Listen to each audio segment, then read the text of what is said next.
Isipin mo ito, isang lalaki ang papasok sa isang casino.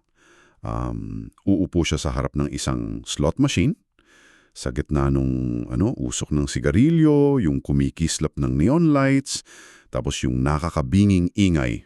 Oo, yung typical na gulo sa loob ng kasino. Eksakto. Tapos maghuhulog siya ng wala pang $2. Ilang sandali lang, tatayo siyang bitbit ang $90,000. Wait, $90,000 mula sa $2? Oh, ngayon, imahinasyonin mong gagawin niya ito ng paulit-ulit. Higit sa 10 beses na grand jackpot. At ang paliwanag niya, si Jesus Christ daw, yung best friend niya, na nagtuturo kung saang makina siya uupo bilang patunay na isa siyang propeta. Grabe. Isang napakabigat at nakakagulat na claim yan. Lalo na't yung entablado ng milagrong ito ay isang lugar na karaniwang inuugnay natin sa bisyo at kasakiman, di ba? At yan mismo ang paghihimayan natin ngayon sa ating malalim na pagsisiyasat. Kung ikaw yung tipong laging naghahanap ng mga kwentong susubok sa kung paano natin inuunawa ang mundo, nandito ka sa tamang lugar. Tama, at napakarami nating materyales ngayon. Oo nga eh. Bale ang mga sanggunian natin ngayon ay isang koleksyon ng mga post sa social media, isang transcript ng video mula noong Mayo 7 de 2026 at isang artikulo tungkol sa buhay nitong lalaki na ang pangalan ay Narciso Olalo. So, ano ba talaga ang misyon natin dito ngayon? Ang misyon natin ay intindihin itong nakakabigahing kwento ng isang tao na nag-aaking siya daw ang number 1 instrument o unang instrumento ng Diyos. At kailangan nating linawin agad ito para sa mga nakikinig dahil alam nating pumapasok tayo sa teritoryo ng matinding spiritual at religious claims. Oo, napakasensitibong topic nito. Kaya wala tayo rito para i-validate o pabulaanan yung mga paniniwala ni Olalo. Ang papel natin ngayon ay suriin walang kinikilingan yung internal na lohika ng mga dokumentong inihain mo. Parang ire-report lang natin kung ano yung nakasulat talaga. Eksakto. Gusto nating maunawaan kung paano gumagana yung naratibo niya. Ano yung mekanismo ng mga sinasabi niyang himala para ikaw na nakikinig ay makita mo yung buong larawan. Okay, himahin natin ito. Umpisahan natin sa pinakaugat. Bago natin pag-usapan yung math ng mga slot machines, sino ba muna si Narciso Olalo kapag wala siya sa casino? Ayon dun sa mga artikulo, isa siyang faith healer. Faith healer. Pero may napakahigpit siyang kondisyon sa panggagamot niya, di ba? Absolutely free daw. Walang bayad. Oo, walang bayad kahit isang sentimo. At ang pagiging libre nito ay hindi lang marketing strategy. Isa itong direktiba. Ipinag-utos daw mismo sa kanya na hindi siya pwedeng manghingi ng kapalit. Okay, naintindihan ko yon. Pero yung mas nakakagulat dito ay yung pamamaraan niya.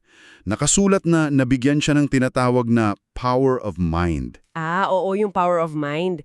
Hindi lang ito basta pag-alam kung anong sakit ng isang tao eh. Parang may espiritual na MRI siya na nakakabasa ng nakaraan, kasalukuyan at hinaharap. Eksakto. Nakikita niya kaagad yung buong kwento ng buhay mo sa unang pag-uusat pa lang, kasama na yung mga kasalanan mo. Wait, nakikita niya yung mga kasalanan ko? Kahit hindi ko sabihin? Oo, at kaya rin daw niyang mag-predict ng mga malalaking trahedya. At ito yung medyo nakakakilabot na bahagi.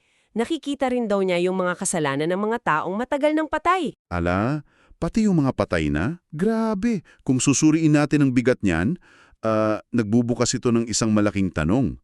Bakit sa social media siya nakikipag-usap? Paanong ibig mong sabihin? Kasi, kung kaya mong gawin lahat ng ito, bakit YouTube, Blogger, Instagram at Zoom ang gamit mo?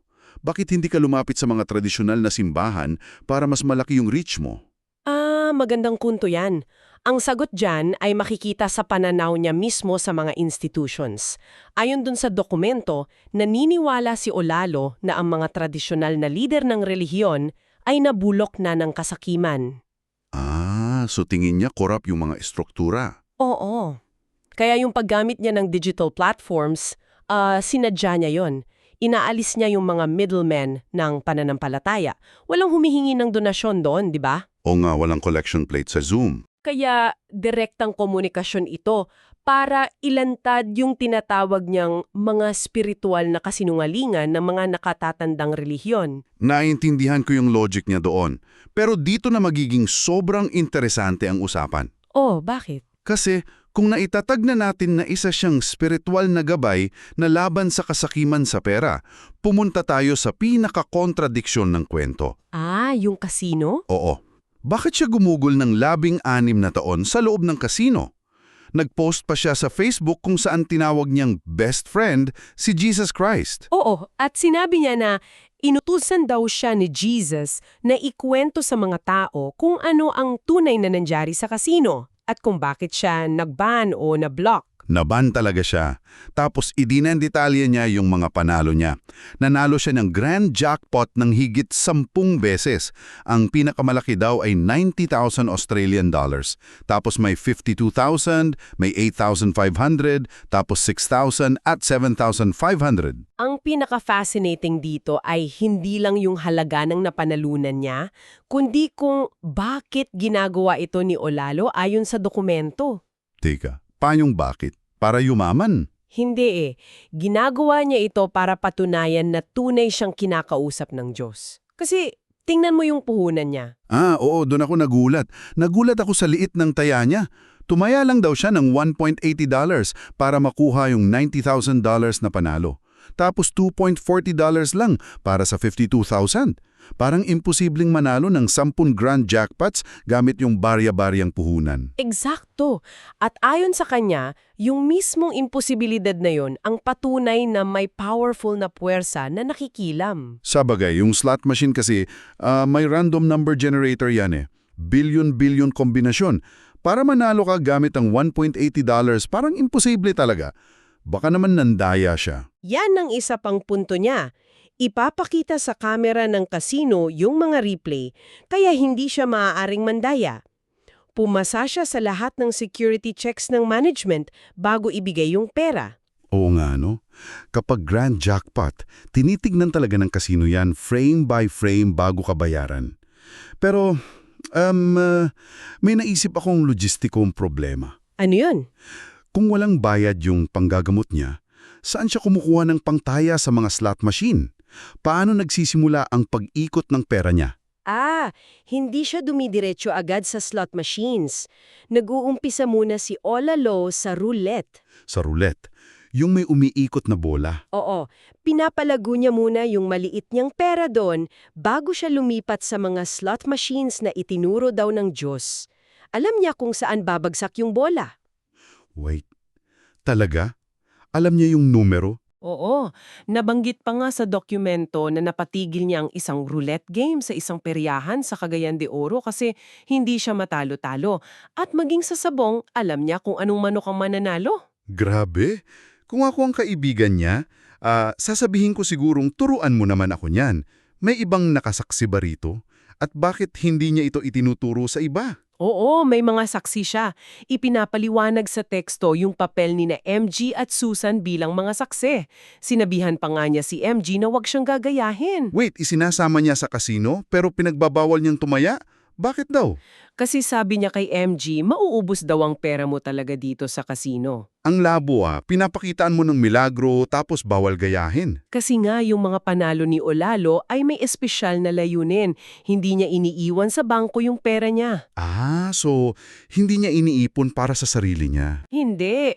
Ginagamit niya ito sa pamamahagi ng tulong, sa libreng pangangamot, pagpapagawa ng mga tarpaulin or flyers, tapos yung natitira, ibinabalik din niya sa kasino bilang puhunan ulit. So parang ATM lang niya yung kasino para punduhan yung misyon niya. Pero teka, kung idinidikta na sa kanya ng Diyos kung sino ang mananalo, Perpekto ba yung sistema niya? May mga pagkakataon bang sumasablay siya? Hindi siya perfecto. May mga inamin siyang nasayang na jackpot. Ay oo, nabasa ko to. Ito yung nakakapanabik na bahagi.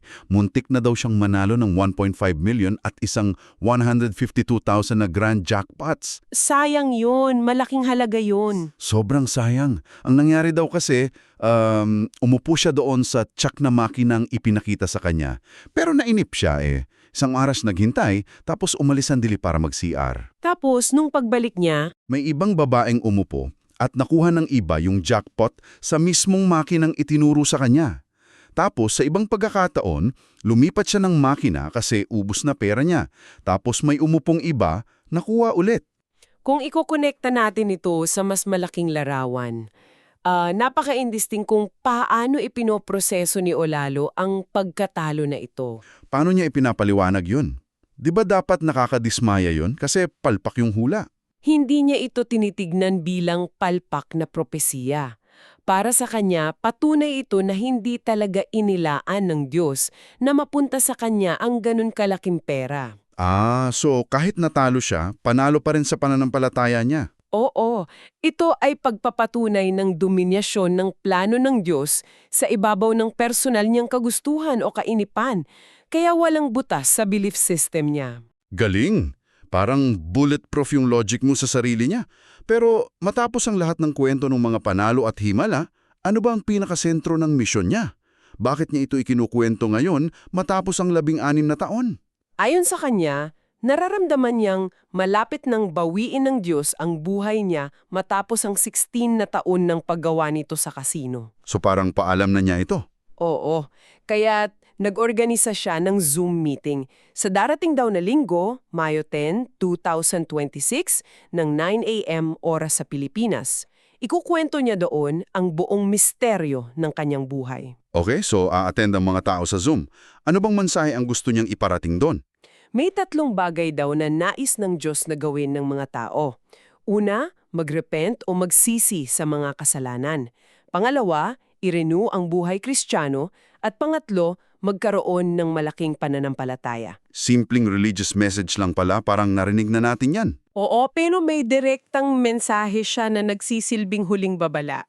Sabi niya, pag hindi maniniwala ang tao sa mga mensaheng ito, mangyayari ito para sabihin nilang totoo pala ang mga pinarating mo, pero huli na ang lahat. Kaya sabihin mo sa kanila, laging handa. Grabe yung bigat nun na. Parang sinasabi niya na, binigyan ko na kayo ng pruweba gamit yung pagkaban ko sa kasino.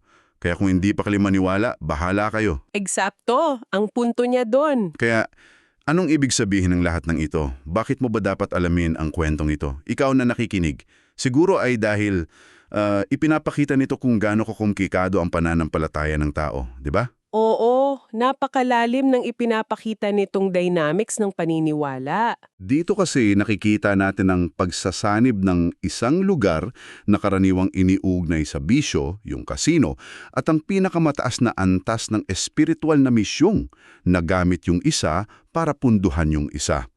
Maraming salamat sa iyo na nakikinig sa amin sa pagsama sa malalim na pagsisiyasat na ito. At sana ay naging malinaw kung bakit mahalaga ang bukas na isipan at kritikal na pag-iisip sa pag-intindi ng ganitong mga teksto. Bago tayo maghiwalay, may naisip kaming isang bagay na hindi diretsahang nasagot sa dokumento pero napakagandang pag-isipan.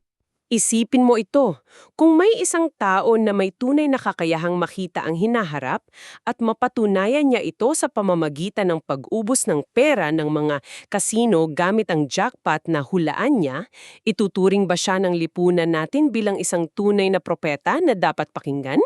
O ituturing lang siyang isang malaking banta sa negosyo na dapat iban at patahimikin, di ba? Oo, at kung sabihin niya sa iyo ang alam niya ang lahat ng mga nagawa mong kasalanan at hinihingi niyang magbago ka na, maniniwala ka ba sa kanya? O tataya ka pa rin na baka nagkakataon lang ang lahat? Nakakakilabot isipin yan. Hanggang sa muli nating paghihimaying, laging mag-isip ng malalim. Paalam!